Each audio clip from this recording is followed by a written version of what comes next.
அன்பான நேயர்களே, இப்பொழுது ரோஜா குல்கந்து ஒன்றை நாம் செய்ய போகின்றோம். அதற்காக காம்பு நீக்கிய சுத்தமாக ஆய்ந்து எடுக்கப்பட்ட ரோஜா இதழ்கள் 50 கிராம். அன்பான நேயர்களே, நாட்டு ரோஜா மிக சிறந்த வாசனையான பூக்கள் என்பதால் ரோஜாவில் சிறு சிறு பூச்சிகளும் புழுக்களும் இருக்கும். ஆகையால் தூய்மையான முறையில் அலசி ஆய்ந்து குற்றமில்லாத ரோஜா இதழ்கள் 50 கிராம். ரோஜா இதழ்கள் 50 கிராம் என்றால் 3 மடங்கு கற்கண்டு, 150 கிராம் சிறு கற்கண்டு, இவை இரண்டையும் ஒன்றாக சேர்த்து 5 மில்லி அளவிற்கு பன்னீர் விட்டு இவை மூன்றையும் ஒன்றாக சேர்த்து அரைத்து தனியாக வைத்துள்ளோம். இப்பொழுது இதில் நாம் தேன் 4 முதல் 5 தேக்கரண்டி சேர்த்து ஒன்றாக கலக்க வேண்டும்.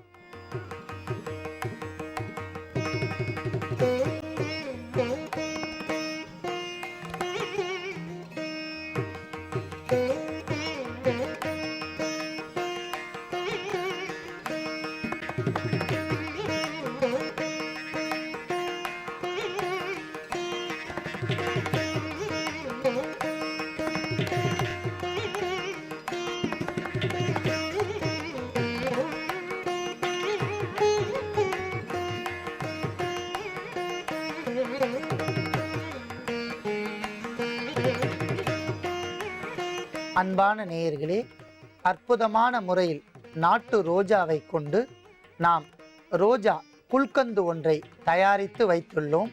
இதை தயாரித்து வைத்து ஒரு நாள் முழுக்க நன்றாக நாம் அப்படியே விட்டுவிட வேண்டும்.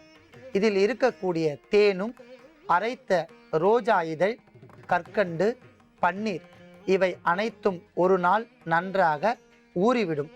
மறுநாள் காலையிலிருந்து உடல் உஷ்ணம் என்று சொல்லக்கூடிய நோய் உடையவர்கள் நண்பகல் வேளையில் உணவு உட்கொண்ட பிறகு ஒரு தேக்கரண்டி அளவிற்கு குல்கந்தை சாப்பிட்டு வந்தால் உடலில் இருக்கக்கூடிய உடல் உஷ்ணம் படிப்படியாக தணிந்துவிடும். ஒரு சிலருக்கு வெயில் காலங்களில் உணவு ஒவ்வாமை, ஃபுட் அலர்ஜி என்று சொல்லக்கூடிய உணவு ஒவ்வாமை ஏற்பட்டு சீதபேதி ஏற்படும். அவர்கள் இரவு வேளையில் உணவெல்லாம் உட்கொண்ட பிறகு அரை மணி நேரம் கழித்து ஒரு தேக்கரண்டி அளவிற்கு ரோஜா குல்கந்தை சாப்பிட்டு வந்தால் உடனடியாக இரத்த சீதபேதி நின்றுவிடும். அற்புதமான உடலுக்கு நிறத்தையும் உடலுக்கு நன்மையும் தரக்கூடிய இந்த ரோஜா குல்கந்து ஒரு வரப்பிரசாதம். அன்பான நேயர்களே, மிகவும் எளிமையான முறையில் நம் வீட்டு தோட்டத்தில் கிடைக்கக்கூடிய நாட்டு ரோஜாவை கொண்டு எந்த ஒரு பக்க விளைவுகளையும் ஏற்படுத்தாத நாம் தயாரித்த இந்த ரோஜா குல்கந்தை நோய் உடையவர்கள் பயன்படுத்தி நோயின்றி வாழ வேண்டுகிறேன். இதுக்கு மேல என்ன சொல்ல போற? சொல்றதுக்கு வேற ஏதாவது பொய் இருந்தா சொல்லிடு. அவதான் ஏமாத்தி எல்லாத்தையும் என்கிட்ட இருந்து பறிச்சிட்டான்னு பார்த்தா நீயும் இப்போ அதே தான் பண்ணிருக்க. ஏன் ஆலியா, ஏன் இப்படி பண்ண? இந்த உலகத்துல பாட்டிக்கு அப்புறம் நான் யார் மேலேயாவது உயிரையே வச்சிருக்கேன்னா அது ஊ மேலதான் உனக்கு தெரியாதா? ஏன் இப்படி பண்ண ஆலியா? உனக்கு காசு பணம் அவ்வளவு முக்கியமா போயிடுச்சு. அதுக்காக நம்ம உறவை கூட மறந்துடுவியா?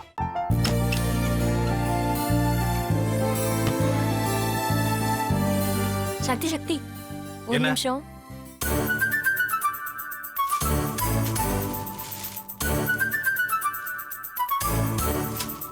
இந்தாங்க. என்ன இது? உங்களுக்கு பிடிச்ச பிராண்ட் செப்பல். இது என்ன நான் தலையில வச்சுட்டு தூங்கணுமா? சரி, அதை விடுங்க. இங்க பாத்தீங்களா, டைம் பீஸ். இதோட அலாரம்க்கு தான் நீங்க டெய்லி எந்திரிக்கணும். அதெல்லாம் என் மொபைல்ல இருக்கு. முத்து,